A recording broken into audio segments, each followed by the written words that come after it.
Welcome to Option Pundit. This is Jan 26 around midnight when I'm recording this video. So just excuse me for even some background sound if you hear while I'm recording this video, because I'm doing this at home.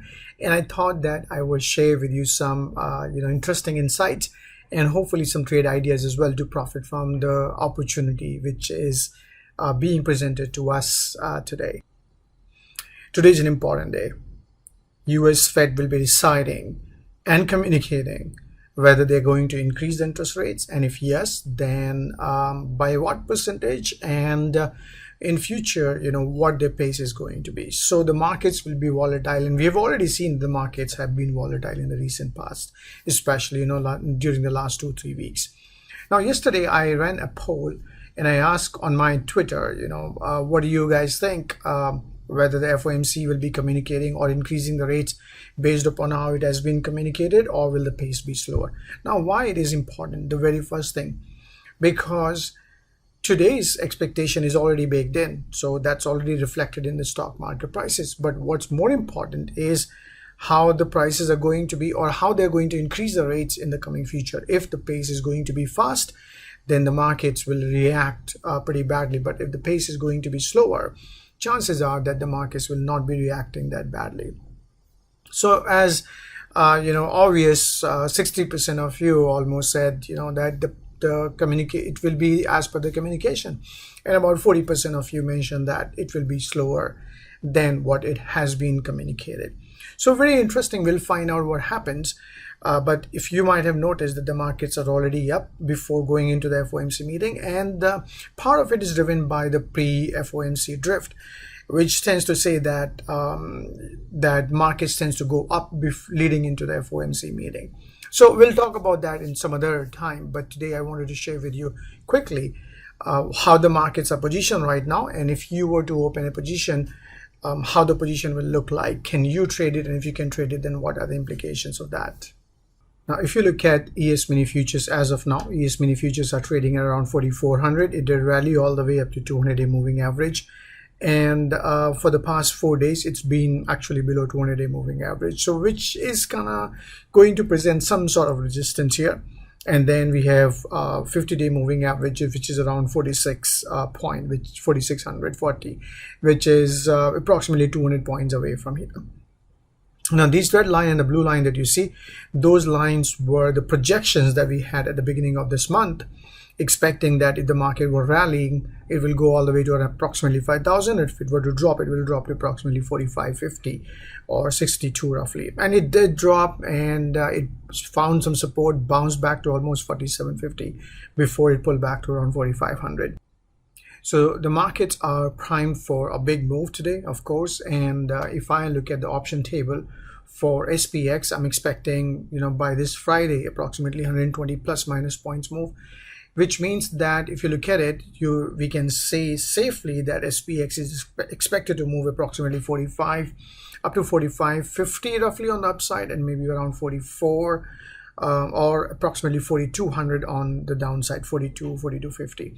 So the whole idea is, how do we create some sort of trade?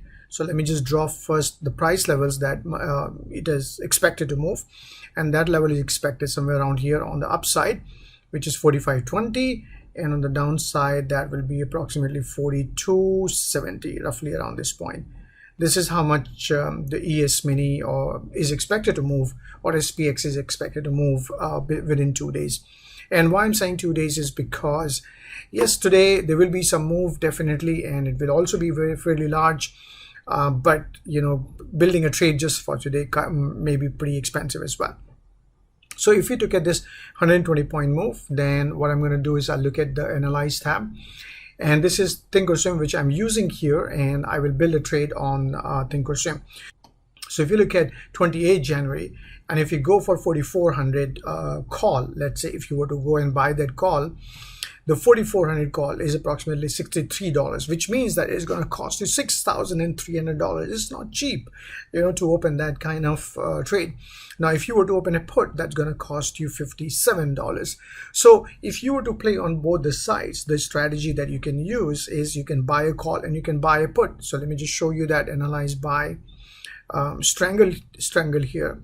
And I can actually make it both same, 4,444, and you can see that it's going to cost me $121. Then you multiply this by 100, which is $12,000.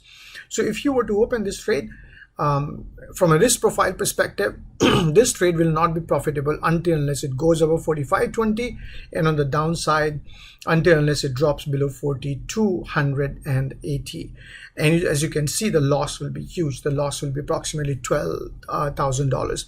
So while in theory it seems pretty good that I can buy call, buy put, but in practical scenarios, you will find that this strategy is not really going to be that fruitful unless the market really makes such a large move. So in my opinion, if I were to go in, I'm going to choose the Condor strategy. So what I'm looking at is building of a Condor. Now, if you do not know about Condor, you can watch our previous tutorials where we talked about Iron Condor.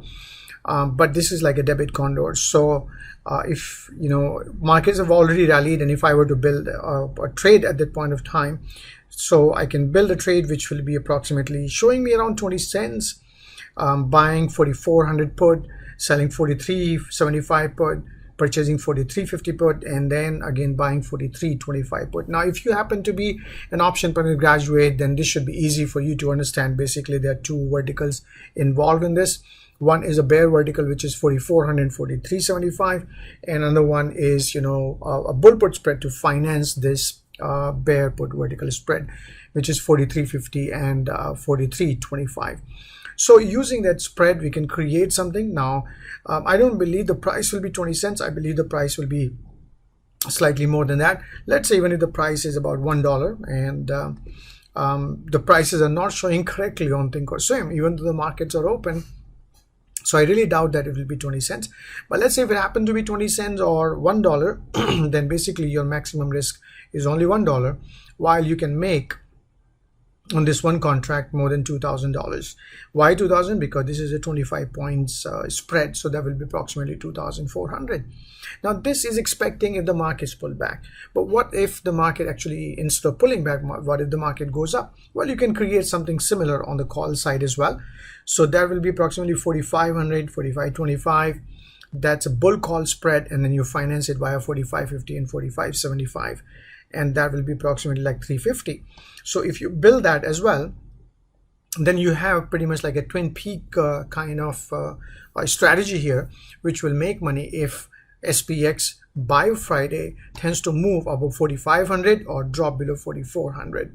So once again, if it goes above 4,500, it will bring in approximately $2,000, and if it drops below 4,400, then it will also bring about $2,000. Now, while in theory it may look pretty simple that this is the money that will be accumulated, or the profit will be accumulated by that, but this assumes that you're holding on to this trade and it expires within that zone, so the markets can move, and your gains may not exactly be like what it is being shown here.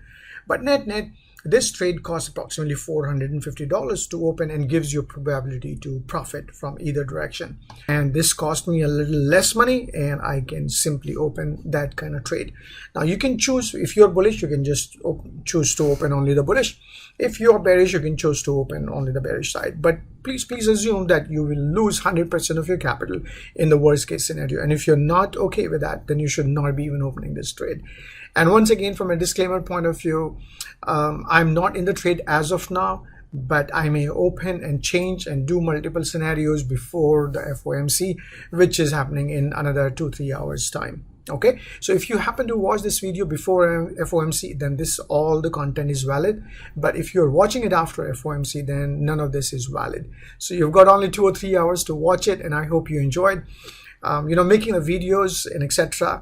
is a lot of effort, and I hope you enjoyed it, appreciate it. And if you want to show your appreciation, why not you just give me a like and put a boop on that like icon, so that this video and similar videos can reach to more and more people. So with all that, thank you so much. This is Manoj. I stay safe, stay healthy, and make sure that you trade carefully. It's going to be extremely volatile, and do not overtrade. Do not allocate the money that you can't afford to lose, and trade very, very carefully.